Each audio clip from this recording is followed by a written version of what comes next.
questions. Question orale, l'honorable député de Mégantic-l'Érable. Monsieur le Président. Mr. Speaker, ministerial accountability is a fundamental principle of our political system. It means that ministers are accountable for the actions of the department they lead. With the job comes great responsibility. Does the Prime Minister believe that this principle, which allows people to trust their government, still applies to him and his cabinet? L'honorable. The Honourable Government House Leader. Yes. Honorable député de...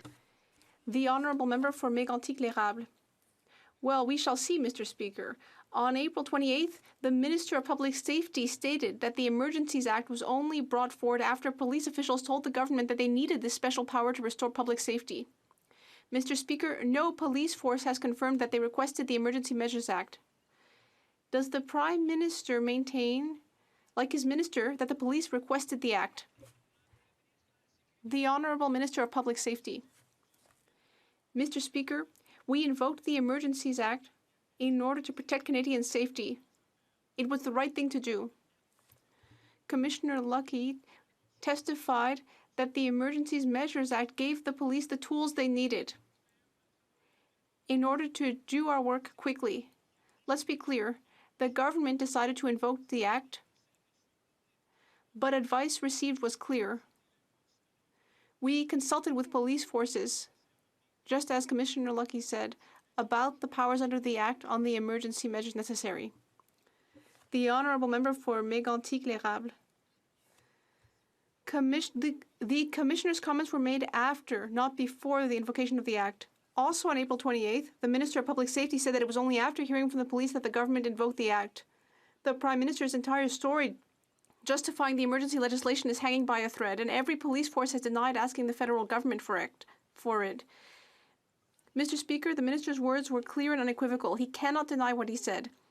Did the Prime Minister himself or anyone in his entourage ask the Minister of Public Safety to use the police to justify invoking the Emergencies Act? The Honourable Minister. Mr. Speaker, on this side of the House, we understand very well what is necessary to protect Canadians' health and safety. And that is exactly why we invoke the Emergencies Act. And I'd like to know, when will the Conservatives understand all of the expenses having to do with these illegal blockades? It's very wrong. I want to remind the honourable members that shouting out words that can't be said while questioning or answering questions, you're just as guilty, and if they get picked up, the individual members could get in trouble. Even if they are wearing a mask, I can tell who they are. The Honourable Member for Selkirk, Interlake Eastman. Well, Mr. Speaker, it sounds like the Public Safety Minister has been studying Vladimir Putin's theory of revisionist history. The Public Safety Minister is misleading Canadians about why he took the unprecedented step of using the Emergency Act to implement martial law. To quote the Minister, and he said, "We invoked the Emergency Act on advice from the police." Well, it turns out the Ottawa City Police say they didn't ask for it. The RCMP say they didn't ask for it. The OPP said that he didn't ask for it. So did the Minister invent these facts to support his Liberal power grab? Honourable Minister. I'm going to come to that, but just before I do, I want to call out the Honourable Member for using Mr. Putin in this chamber regarding the decision to invoke the Emergencies Act. It debases this place, it debases what's going on in Ukraine, and it is absolutely wrong, Mr. Speaker. He should be admonished for it. He should take back that comment. That's not what this chamber stands for. The Honourable Member for Selkirk, Interlake. If the Minister wants to stand here and continue to deny that he's revising the history on the Emergencies Act, then he has to wear it. That's right. So the Minister is refusing to answer a simple question. Either the police asked for the Emergency Act or they didn't. Again, I'll quote the Minister's own words back to him. At the recommendation of police, we invoked the Emergency Act. Well, the Minister is refusing to repeat his own words in this chamber because he knows he misled the country and Canadians don't trust him. So, what's a new, unbelievable excuse the Minister is using today? Honourable Minister. Speaker, I want to be absolutely clear that we invoked the Emergencies Act because it was necessary to protect the health and safety of Canadians. You heard from Commissioner Lucky herself during her testimony before the committee, Mr. Speaker, that she said, quote, the Emergencies Act was necessary. It was necessary, Mr. Speaker, and I just wonder when the Conservatives are going to finally offer their sincere apologies to the residents of Ottawa who, during the protests, were encouraged to stay by the interim leader of the Conservative Party of Canada. It was wrong, wrong, wrong. L'honorable député de la Prairie. The Honourable Member for La Prairie. Mr. Speaker, the Liberal Lieutenant for Quebec was right on Friday when he told reporters that there is only one official language which is threatened in North America, French. Mr. Speaker, that is very lucid, and that is why we denounce the fact that C-13, the official languages bill, does not protect French in Quebec, even though French is the only threatened official language. Will the government finally understand that what threatens French in Quebec is English, and that C-13 in Quebec protects English, not French, which is the actual threatened language? It makes no sense. The Honourable Minister for Official Languages. Thank you very much, Mr. Speaker, and I'd like to thank my colleague for his question. Mr. Speaker, we agree that French is in decline in North America, including in Canada. And we agree that French is the only minority language in the country. And that is why we are moving forward with an ambitious bill in order to protect and promote both of our beautiful languages. And I hope that opposition members in the Bloc Québécois will work with us in order to get that bill passed as quickly as possible. This is urgent. The Honourable Member for La Prairie. Mr. Speaker, once we understand that French is the only official language that is threatened here, the next logical step would be to recognize that Quebec is in the best position to protect its only official language.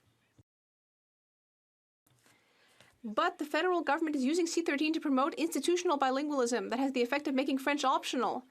This is a direct attack on our only threatened official language, French. That is why the Quebec government has proposed amendments to C-13 in order to protect French in Quebec, which is what Quebecers want. Will the government amend C-13 so that Quebecers can control the future of French in their own nation? The Honourable Minister. Mr. Speaker, let's be clear. We are the first government to recognize that French is in decline in Canada, and that is why we are going forward with an ambitious bill in order to improve the situation. And I hope that the Bloc Québécois and all opposition members will work with us instead of playing political games. This is a very important bill for all Canadians. And I hope that it will get royal assent as soon as possible. Thank you. Député de Rosemont. The Honourable Member for Rosemont-la-Petite-Patrie. Mr. Speaker, this is a very difficult time for a lot of people. We learned today that 1 out of 4 homeowners will have to sell if interest rates go up. 1 out of 4 people are in debt and are having trouble paying rent or for groceries or gas.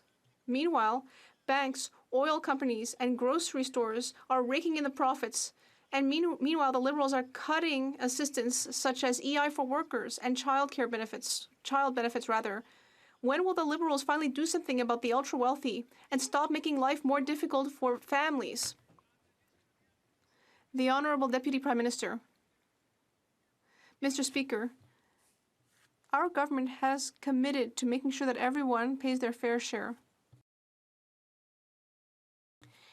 And we have taken measures in that direction by permanently increasing income tax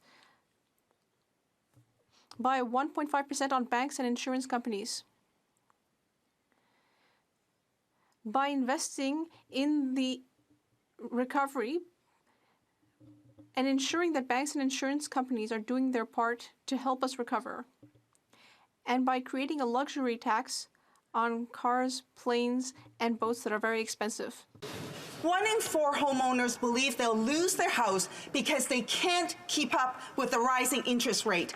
The Liberals' failure to help struggling Canadians is going to result in people being homeless. And no doubt corporate landlords are rubbing their hands at the prospect of being able to sweep up these distressed properties. The Liberals can't just stand by and do nothing. Instead of cutting funding, will the government put more money in families' pockets by increasing the Canada Child benefit by $500 and doubling the GST rebate?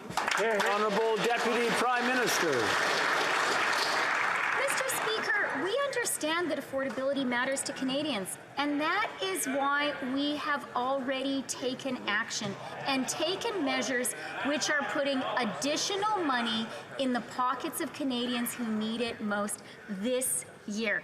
This year, the Canada's Worker Benefit has gone up. So now a family of 3 is getting up to $2,300 more. This year, the OAS is going up by 10%. So a senior is going to get $815 more. And this year, for people facing housing affordability challenges, they're getting $500, Mr. Speaker. Honourable member for Sturgeon River, Parkland. Mr. Speaker, the Minister of Public Safety has repeatedly claimed that on the recommendation of police, we invoke the Emergencies Act. Now, I know he likes to quote RCMP Commissioner Brenda Lucki, so I'll hope he'll try this one on for size. Quote, there was never a question of invoking the Emergencies Act. Clearly, it wasn't an option considered by police. Now, the minister's saying what he really meant to say is that they consulted with police. His story's changing so often, it's no surprise that his deputy minister is saying he's misunderstood. How can Canadians trust this minister? The Honourable Minister for Public Safety. Mr. Speaker, what a prime example of cherry-picking the commissioner's testimony. If he goes on to read, what he would see is that the commissioner said in her own words that the Emergencies Act was needed to restore public safety, Mr. Speaker. And I'll tell you something, while he continues to bury his head on the sand on the material facts, while he continues to bury his head on the conduct of the interim leader of the Conservative Party of Canada, who egged on the illegal blockades long after it became a threat to public safety, we were working 24/7 with law enforcement to restore public safety. We will never apologize for that, Mr. Speaker. Member for Sturgeon River, Parkland. Well, Mr. Speaker, without parliamentary accountability, Canadians would never know the truth about how this Liberal government invoked the Emergencies Act. We were led to believe that protesters tried to burn down a building. False. We were led to believe that they were being funded with dark money. False. We were led to believe that they were planning to violently overthrow the government. False. The Minister of Public Safety even claimed that police asked for extraordinary powers to deal with the situation. False. With this much misinformation, it's no wonder Canadians' trust in government is at an all-time low. Will the minister take the first step in rebuilding this trust and apologize for misleading Canadians? The Honourable Minister for Public Safety. Mr. Speaker, the honourable member talks about parliamentary accountability. I wonder whether or not it's true or false that it was parliamentarily reckless to say the following in the middle of the illegal occupation. In an email sent from the interim Conservative Party leader to her caucus, I don't think we should be asking them to go home. I understand the mood may shift soon, so we need to turn this into the PM's problem. In other words, a political problem. I wonder on this side, true or false, was that parliamentarily responsible? I don't think so, Mr. Speaker. The Honourable Member for South Surrey, White Rock. Mr. Speaker, the Minister of Public Safety keeps telling us that the government only invoked the Emergencies Act after it was requested by police. We know from testimony that the police never requested the Emergencies Act, just as we know the government has not been transparent on the Special Forces spy flight over the protest. None of this was necessary. How does this minister explain away his story being so different from senior police officials and his own deputy minister? Wow. The Honourable Minister. Mr. Speaker, during the illegal occupation and blockades of last winter, we saw Canadians put out of work. We saw families unable to take their children to school. We saw seniors unable to get around as a result of the illegal blockades. I'm going to have to interrupt.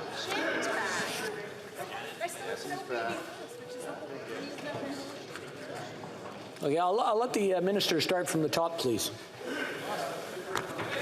Mr. Speaker, as I was saying, in the middle of the illegal occupation, we saw Canadians put out of work. We saw families who were unable to take their kids to childcare. We saw an entire town here in Ottawa that was laid to siege. That's why we invoked the Emergencies Act, Mr. Speaker. And of course, we consulted. Of course, we sought the advice of police law enforcement because we understood that that was the best way to inform that decision. I wonder why the Conservative Party don't just stand up and accept their share of the responsibility for prolonging that illegal occupation as a result of the reckless abandon that they showed throughout. The Honourable Member for West Surrey, White Rock. Mr. Speaker, according to the government, the Special Forces spy flight over the Ottawa protest was just training. Wonder where that data went. The minister said the Emergencies Act was justified because of an attempted arson. Not so. And because the protest was significantly foreign funded. Also not so. And police never asked for the invocation of the act. When will this government admit the Emergencies Act was a power grab overreach to stifle legitimate democratic dissent? The Honourable Parliamentary Secretary. Thank you, Mr. Speaker.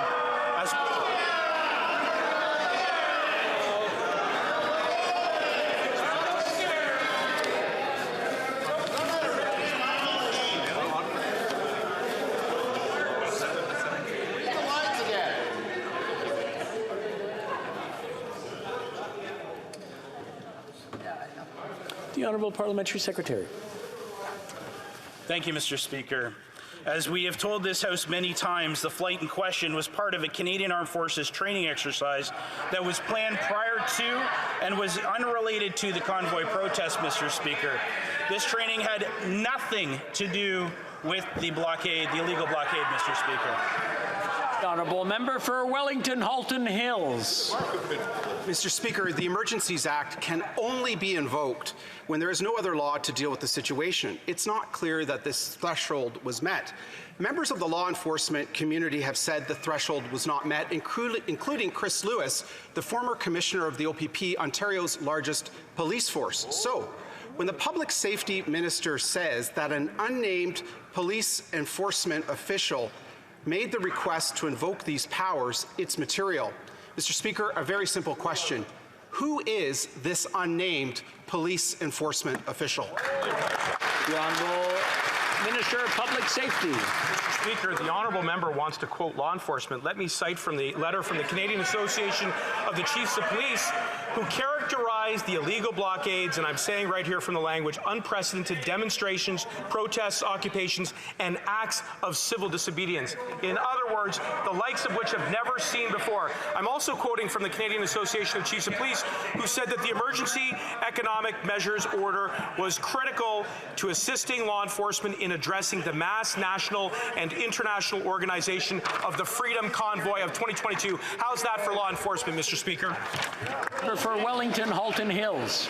Mr. Speaker, the minister didn't answer the question. Suspending civil liberties is serious. That's why the Act can only be invoked when there is no law in Canada to deal with the situation. Right. That's why a committee of Parliament and a public inquiry must be established to determine whether or not the threshold for invocation was met. Yep. But for the committee and the inquiry to do its work, the government must be honest and forthright with its answers. This minister's answers are anything but. So, Mr. Speaker, a very simple question. This government came to office with a great deal of idealism. Does any remain? The Honourable Minister. There is no more paramount ideal than protecting Canadian safety, and that's why we invoke the Emergencies Act, Mr. Speaker. And I will tell you, we will always stand up for that decision. We will never apologize for doing what is necessary to protect Canadians who were besieged by the unprecedented act of civil disobedience, in the words of the most senior officials of law enforcement in this country. Of course we will cooperate with the Parliamentary Committee. Of course we will cooperate with Judge Rouleau. That too is an ideal. I wonder when his party will accept their share of the responsibility for contributing to that illegal occupation. L'honorable député de Rivière. The Honourable Member for Rivière-du-Nord. Mr. Speaker, on Thursday, Quebec offered $6.2 million to help Akwesasne patrol its territory 24 hours a day against gun trafficking. Quebec was there. The Akwesasne police were there. So we asked ourselves, where is the federal government? How is it possible that this border is not already being monitored full-time? Borders are a federal responsibility. We've had a year and a half of incessant shootings in Montreal. It is infuriating to see that all possible resources are not already being deployed at the borders. What is the federal government waiting for before dealing with gun trafficking? The Honourable Minister. Mr. Speaker, I'd like to thank my colleague for his question and his leadership. I share his concerns about the firearms issue, and that is exactly why we are working closely with the Government of Quebec and with Indigenous groups, as well as Akwesasne, to add resources to stop firearms trafficking at the border, and we will continue to do so to protect our communities. The Honourable Member. Mr. Speaker, in spite of everything the Minister has said, we are still coming out of a weekend of violence in Montreal. More gunshots in Rivière-des-Prairies and in Villeray. Still today, we're wondering how all of these weapons can be continuing to flow into our neighborhoods. And we're still wondering where the federal government is. Qui est en principe chargé? It's supposed to be in charge of monitoring the borders to ensure that traffickers are arrested before providing weapons to criminal groups. Last year, there was a shooting every 2.5 days in Montreal. What is the minister waiting for before taking action? Is he waiting for there to be shootings every 2 hours? The Honourable Minister. Mr. Speaker, on this side of the House, we will continue to work hard to protect our communities, including at the border, to prevent firearms trafficking. That is exactly why we had already transferred $46 million to the government of Quebec.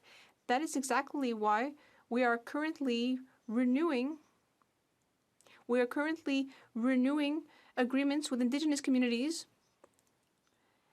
And currently, there will be a vote on C-21, and I hope that the Bloc Québécois will support that important legislation. The Honourable Member. Well, the Minister has said that everything will be done, but that means it's not already being done. We need more at the borders, because currently, Quebec and Indigenous police forces are currently monitoring the border without help from the federal government. And not everything is being done in this House either. There is nothing in C-21 to fight weapons trafficking and organized crime. At the borders and in this House, this government is offering half measures. But Montreal is facing a real illegal weapons problem, a real organized crime problem, not a half problem. When will the federal government do something about illegal weapons and organized crime? The Honourable Minister. Mr. Speaker, I completely agree with my colleague. There are major concerns at the border. That is exactly why we will continue to add resources at the border for the CBSA, for the RCMP. Last year, we seized a record number of firearms, but I do agree that we need to go further. And that is why I hope the Bloc Québécois will support Bill C-21. The Honourable Member for Charlesbourg, Haute-Saint-Charles. Well, Mr. Speaker, it seems that Pinocchio is the new pseudonym of the Minister of Public Safety. He recently made a statement in this House that is totally false. He said, "We invoked the Emergency Measures Act after receiving advice from law enforcement." But federal and municipal law enforcement confirmed that they never made that recommendation. And now he's talking nonsense and hoping Canadians will forget about the whole matter. My question, was he acting on his own or was he following the PM's orders? I'd like to remind members that we cannot do indirectly what we can't do directly. And when you do things indirectly that are not acceptable, as I said earlier, as I've said before, it's a problem, and so one ends up deserving being heckled. Well, Mr. Speaker, I've been very clear. We needed the Emergencies Act for public safety, and we will never apologize for doing what was necessary to protect Canadians. We did it for Canadians who wanted to go to work or bring their children to childcare. We invoked the Act for Canadians who, against their will, found themselves in the midst of this occupation. The Honourable Member for Charlesbourg, Haute-Saint-Charles. Well, I think the Minister has memory issues because on April 28th he said, "I recall my colleague and I having an exchange during the debate on the invocation of the Emergencies Act, which was only proposed after police officials told us that they needed this special power to ensure that they could restore public safety." But the RCMP says it never made such a request. The Minister deliberately misled the House. Was he following his Prime Minister's orders for fear of losing his cabinet position? The Honourable Minister. Mr. Speaker, with all due respect for my colleague, we invoked the Emergency Measures Act to protect Canadians. It was a necessary decision. And the RCMP Commissioner said that before a committee. Moreover, I would ask my colleague when the Conservatives will do something to apologize to Ottawa communities for the Conservative Party's responsibility for what happened. The interim Conservative Party leader encouraged these illegal blockades. It's extremely wrong. The honourable member. Let's keep examining what happened, Mr. Speaker. On May 2nd, the minister said, on the recommendation of police, we invoked the Emergency Measures Act. During parliamentary committee hearings, he said that it was the RCMP that made the request because they needed the act to do their job. He has said this repeatedly over the past few months, and now to add insult to injury, he has the audacity to tell us that this whole thing is a simple misunderstanding. When will he finally admit the truth? The Honourable Minister. Mr. Speaker, we have been very clear on this side of the House about the fact that it was a necessary decision. And yes, we discussed the matter with police forces before the act was invoked. We asked for their advice, and we will continue to work closely with police forces in order to protect our communities. On the Conservative side of the House, their party actually contributed to the illegal blockades. It's very wrong, and they should do something to make Ottawa communities whole. Edmonton Strathcona. Mr. Speaker, the Foreign Affairs Minister blamed Global Affairs staff for attending a party at the Russian embassy. She won't even admit whether she knew or not if they were going. The government is failing on sanctions, failing on immigration, and now is literally attending parties at the Russian embassy. There is a genocide happening in Ukraine. This is a pattern of behavior that is not helping Ukrainians. Instead of apologizing after the fact, why didn't the minister tell her staff not to attend events at the Russian embassy? Well, Minister for Foreign Affairs. Thank you, Mr. Speaker. I agree with my colleague, and I'm as mad as her because this should have never happened. And of course, Mr. Speaker, this will not happen again. Of course, I'm the minister and the buck stops here, but what I can tell you is that we've been showing leadership on the question of Ukraine. Our intent has been the same since before February 24th. We need to make sure to send a strong message to the Vladimir Putin's regime. We need to suffocate it diplomatically, economically, and politically. Thank you so much. Well, member for Esquimalt Saanich-Sooke. For nearly 7 years, New Democrats have been calling for the creation of a clear path to safety for LGBTQI refugees whose lives are at imminent risk. Currently, Rainbow Railroad has identified and fully verified 300 Afghans at high risk of immediate, life-threatening violence simply for being who they are. Despite the failure of the Liberals to create a path to safety in Canada for queer refugees at risk, Canada can help rescue these Afghan refugees right now. Will this government immediately partner with Rainbow Railroad to evacuate and resettle these 300 high-risk LGBTQI+ Afghans? The Honourable Parliamentary Secretary. Merci, Monsieur le Président. Thank you, Mr. Speaker. For people who identify themselves as LGBTQ escaping from violence and persecution in their country, we work closely with organizations such as Rainbow Refugee Society, the UNHCR, and other organizations to help sponsor LGBTQ refugees from abroad. We are supporting at least, Mr. Speaker, 55 service providers to make them feel at home. We have a role to play to make sure LGBTQ people feel safe and supported, and they can participate fully in society. The Honourable Member for Malpeque. Thank you, Mr. Speaker. The last 2 years have shown us the importance of reliable, high-speed internet for everything from work, school, the digital economy, connecting with loved ones, and much more. The importance of rural connectivity was recently highlighted as an economic driver in the 5-year economic plan outlined by the Partnership for Growth in Prince Edward Island, a group representing over 200 island businesses. Our government has made $7.2 billion available to achieve the goal of connecting 98% of Canadians by 2026. Can the Minister of Rural Economic Development update the House on what's being done to achieve this goal in communities across my riding of Malpeque and all of Prince Edward Island? Honourable Minister for Rural Economic Development.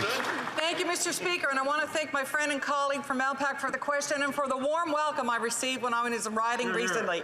And I'm so proud that while I was there, we announced an historic agreement with the government of Prince Edward Island to be the 6th province to partner with us to get the remaining communities in their town, in their province connected. Mr. Speaker, it's a historic investment of $20 million to connect the remaining homes. That brings us closer to our commitment of 98% of Canadians by 2026 and 100% by 2030 to affordable, reliable, high-speed internet. Thank you, Mr. Speaker. The honourable member for Sarnia-Lambton. Mr. Speaker, the Liberals insist that the police asked them to invoke the Emergency Measures Act. Police forces say they never asked. The Liberals insist that the act was needed in order to tow the trucks away, which is not the case, since all border blockades were resolved beforehand, and it was the province that leveraged the licenses of tow truck owners to get their cooperation. The allegations about Russian and foreign funding was false, and the accusations of arson were also false. So will the Prime Minister admit that invoking the Emergency Measures Act was just to punish those who don't agree with him? The Honourable Minister for Public Safety.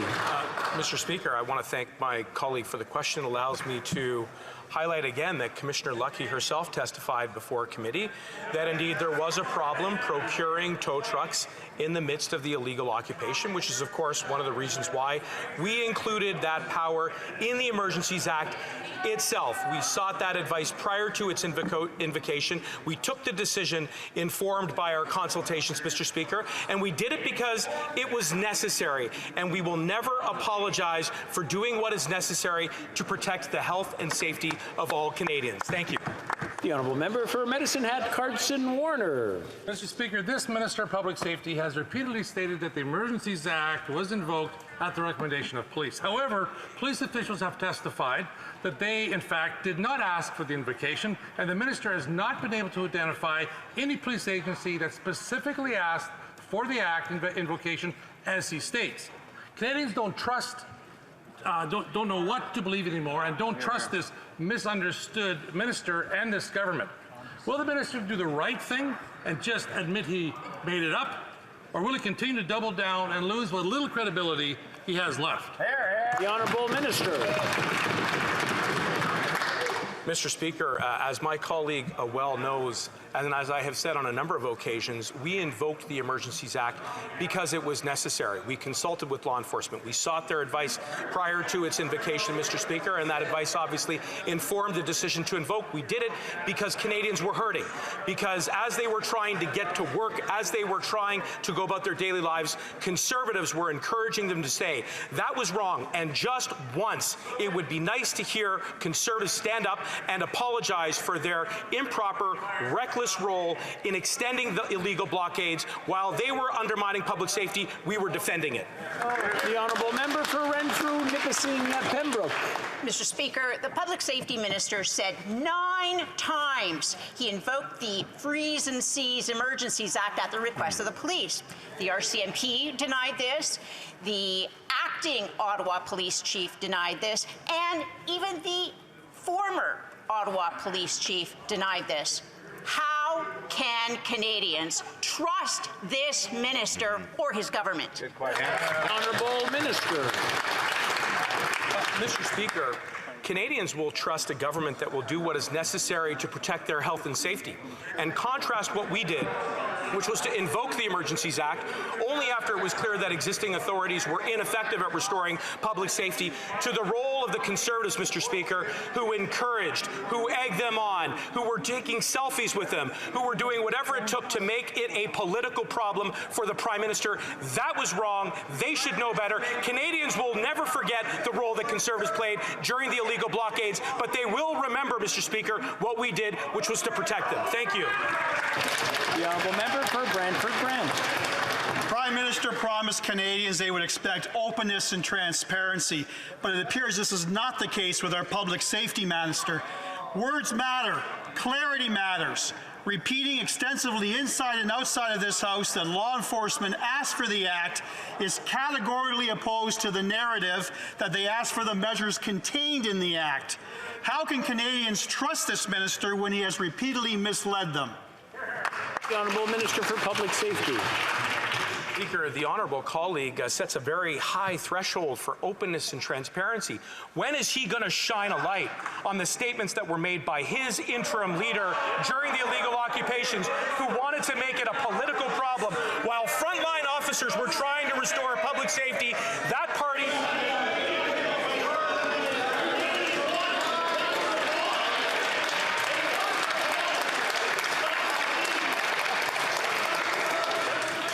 With all the shouting, I wasn't able to hear half that answer. I'm going to have to ask this minister to start over again, please. Mr. Speaker, as I was saying, my honourable colleague across the aisle sets a very high threshold for openness and transparency, and I wonder when he's going to shine a light on the conduct of his own caucus colleagues, including the interim Conservative Party of Canada leader, who was egging on the illegal occupation long after it had become dangerous. Not only did those statements put at jeopardy the lives and the health and safety of Ottawa residents, it also put in danger the lives and safety of our frontline police officers. It was wrong. They should apologize. The honourable member for Thérèse de Blainville. Mr. Speaker, the passport fiasco continues. The only solution for those who must travel within 48 hours is to wait in line for a full day at a passport office.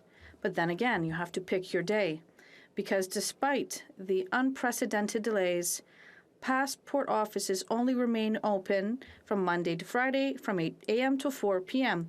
A crisis cannot be solved only during working hours, Mr. Speaker. Will the government finally open its offices on weekends for concerned travelers? The Honourable Minister. Thank you, Mr. Speaker.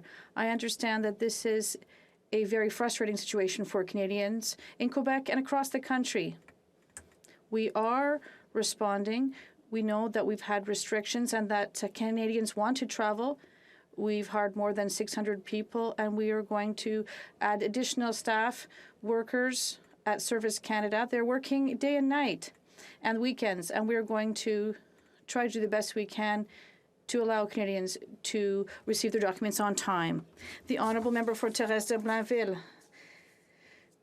Between the official message and what's happening in passports offices is a world of difference. We know that unlike what the website says, only people who travel within 48 hours are served.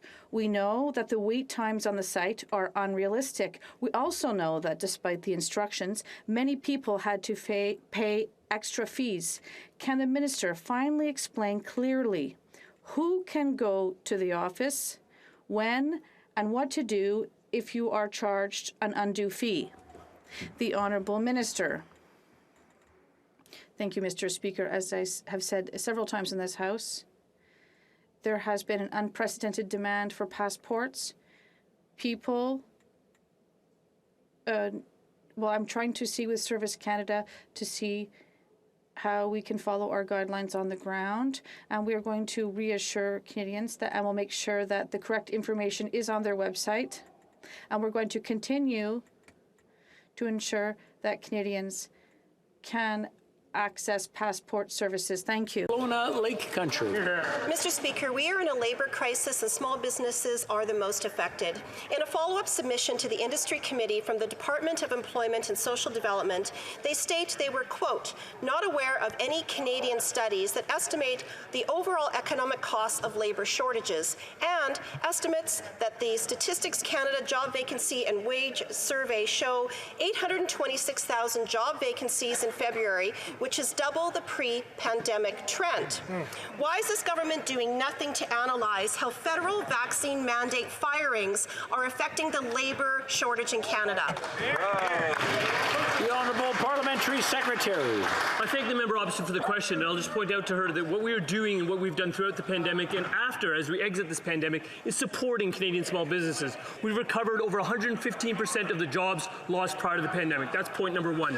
Point number two is that Budget 2022, which I'm sure the member opposite has perused carefully, actually shows significant support for small businesses, such as the phase out of the small business tax rate, $15 billion invested in the Canada Growth Fund to scale up, and $97 million to secure Canadian IP. We will continue to work hard for Canadian small businesses because we know they're the backbone of our economy. Merci. The honourable member for Leeds, Grenville, Thousand Islands, and Lido Lakes. The Prime Minister won't listen to Canadians, he won't listen to the opposition, he won't even listen to the doctors in his own caucus. It took American hockey player Ryan Whitney of Spit and Chicklets fame to light up Twitter to make the government react in classic Liberal big announcement, little action fashion. They listened to him once, so maybe they'll do it again. Will the Prime Minister listen to Whit and end the mandates? Well, Parliamentary Secretary to the Minister of Health. Thank you, Mr. Speaker. Our government's priority has and will always be the safety and protection of Canadian health. Our government announced that mandatory randomized testing will be temporarily suspended at all airports from June 11th to the 30th.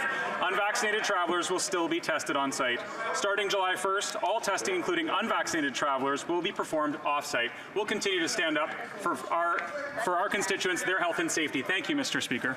Well, member for Leeds, Grenville, Thousand Islands, and Rideau Lakes. Well, the Liberals are in fine form. They made a big announcement on Friday. Did they end mandates allowing people to return to work? Nope. Did they end mandates allowing all Canadians to travel by rail and air? No. Their solution was to pause random COVID testing for a couple of weeks. It was a joke. So will the Parliamentary Secretary to the Minister of Health give us a date on when he'll end the mandates, or will he tell me to F off like he did to one of his constituents?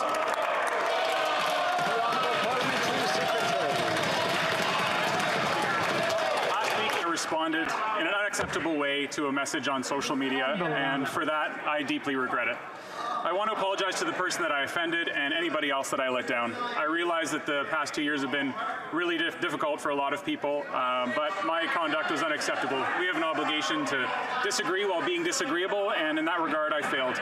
Thank you, Mr. Speaker.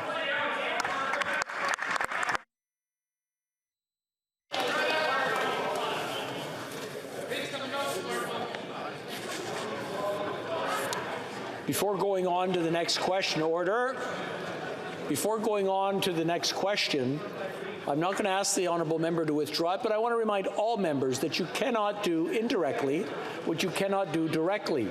And referring to something like what was said is not acceptable. The honourable member for Etobicoke Centre. Thank you, Mr. Speaker. This government has made the modernization of the Official Languages Act one of its top priorities. However, despite the need to protect and promote French across the country, the opposition parties have consistently blocked our bill to modernize the Official Languages Act from moving forward. Could the Minister of Official Languages tell this House what the delay of C-13 means for language minority communities across Canada? The Honourable Minister of Official Languages. Thank you, Mr. Speaker. I'd like to thank my honourable colleague for pointing out why it's important and why it's unfortunate that other parties are working against our bill. Members of the official language minority community have told us how urgent our reforms are and how the proposed bill C-13 is the cornerstone of an action plan that strengthens the institutions on which these communities rely. Our government is committed to protecting and promoting French across Canada, and I hope that the opposition will end its obstruction and work with us to pass this bill as quickly as possible. Thank you, Mr. Speaker. Wellington Halton Hills. Mr. Speaker, normally the Department of Foreign Affairs has a list of countries whose national days Canadian officials are not to attend. The list is compiled by departmental officials, but the final decision rests with the minister. Last week Friday, a Canadian official attended the Russian embassy's celebration. On Friday night, the minister's office concurred with the department, but yesterday, the minister reversed course and blamed officials. Instead of blaming officials, will the minister accept that the list is her responsibility, and will the minister accept ministerial accountability? The Honourable Minister for Foreign Affairs. Thank you, Mr. Speaker. as mentioned earlier today, I'm as angry and frustrated as Canadians and members of this House regarding the fact that a Canadian official was at the Russian embassy. This should have not happened. And of course, Mr. Speaker, it will not happen again. That being said, I'm the minister, and so the buck stops here. But I must say that we can collectively be proud of what we've done in supporting Ukraine since the invasion. Just last week, we announced 28 new sanctions, Mr. Speaker, and more is to come. Thank you. Well, member for Wellington, Halton Hills. Mr. Speaker, last week the minister announced yet another delay in the government's Indo-Pacific strategy, announcing a committee to craft this strategy and bypassing the department. Clearly, the government doesn't think officials are capable of doing this work. Since the department has been cut out of crafting this strategy, which is now in the hands of the government's hand-picked committee, will the minister at very least tell us when this strategy will be complete and made public? The Honourable Minister. Thank you, Mr. Speaker. Thank you to my colleague, which I value input regarding the Indo-Pacific strategy, because obviously we need as a country to assert ourselves much more as a Pacific nation, and we need to make sure that we react to a more assertive China. So based on that, we will draw the expertise of many people from all walks of life, different parts of the country, including people with different political backgrounds, to make sure that we have a strong strategy coming ahead. Thank you so much. Member for Pitt Meadows, Maple Ridge. Mr. Speaker, this government claims to care about refugees, but again, it's just lip service. Comlux Aviation has offered a commercial airline to provide humanitarian flights to Ukraine for free. Just one problem. They keep running into red tape from this Liberal government. The Ukrainians are desperate, both for aid and for safe haven here in Canada. Question, will the minister commit right now to provide intervention to allow this airline to provide aid for Ukrainians in their hour of need? Great. The Honourable Parliamentary Secretary. Thank you very much, Mr. Speaker, and I thank the member for his question. Let me remind this House that since January, Canada has welcomed over 43,500 Ukrainians. We've launched the Ukrainian Authorization Emergency Travel, which made it easier, faster, and safer for Ukrainians to come. We've secured 3 targeted flights to get Ukrainians to safety, and we're also providing a one-time direct payment of $3,000 per adult and $1,500 per child for them. Mr. Speaker, we stand with Ukraine, and we're going to continue to help our Ukrainian community. Merci. The Honourable Member for Brampton North. Mr. Speaker, the pandemic has demonstrated the importance of standing up for workers, and especially gig and online workers. As emerging forms of labor and new industries grow in the economy of tomorrow, it's important that our government be there for all Canadian workers. I've heard from my constituents that employees who work for truck drivers are being misclassified as independent contractors, even though they don't own their own truck, because of Drivers Inc. schemes. Can the minister tell the House and Canadians what he and the government are doing to address this issue? The Honourable Minister. Mr. Speaker, the Drivers Inc. model deprives workers of their basic rights. We amended the code by prohibiting the misclassification of workers, and we have been inspecting work sites since then. Where we find people guilty of non-compliance, we will take action through orders, fines, and prosecutions. We expect all employers to treat their employees fairly, and those who fail to do so will face the consequences. We committed to protecting workers. We will continue to work with the sector to crack down on Drivers Inc. Merci beaucoup. The Honourable Member for Skeena Bulkley Valley. Mr. Speaker, last year saw the lowest return of Skeena River steelhead on record. The vibrant steelhead industry supports dozens of family-owned tourism businesses which were hard hit by the pandemic. Now, livelihoods are on the line, but I'm not sure that this government cares. And the shared jurisdiction with the province means too often the Liberals think they're off the hook. Now, we need urgent action, but instead this minister seems content with business as usual. Can she share with this House, how is her approach to Skeena River steelhead this year going to be different than the failed approach of previous seasons? The Honourable Minister of Fisheries and Oceans. Mr. Speaker, and I want to say that The conservation of our fish stocks is in everyone's interest and is a high priority for me. And so is the ability of recreational and commercial fishers to fish. So that's why we make our decisions based on science.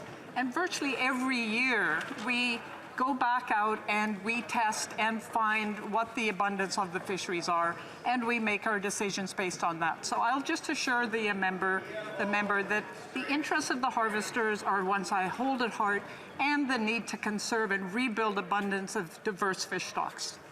Honourable member for Kitchener Centre. Mr. Speaker, Canadians with disabilities continue to disproportionately live in poverty across the country. Earlier this month, the government finally reintroduced the Canada Disability Benefit, but they haven't allocated any time to debate it nor introduced any emergency supports. We've been here before. The same bill was introduced last June and died when an election was called within months. We now have 8 sitting days left before we rise for the summer, while those living in legislated poverty won't get any break. Will the governing party demonstrate it's not playing games with the disability community and prioritize Bill C-22? The Honourable Minister. Mr. Speaker, I can assure everyone in this House that nobody is playing games, that the unacceptable levels of poverty amongst our citizens with disabilities is shameful, and we are taking action, starting with the Accessible Canada Act and most recently introducing the Canada Disability legislation. We are improving the lives of persons with disability. Yes, there's more to do. I encourage all of us to work together in this House to pass that legislation so we can lift hundreds of thousands of people out of poverty. Thank you. I'm afraid that's all the time we have today, but I wish to draw your attention to the members, to the presence in the gallery of His Excellency Augusto Santos Silva, the President of the Assembly of the Republic of Portugal.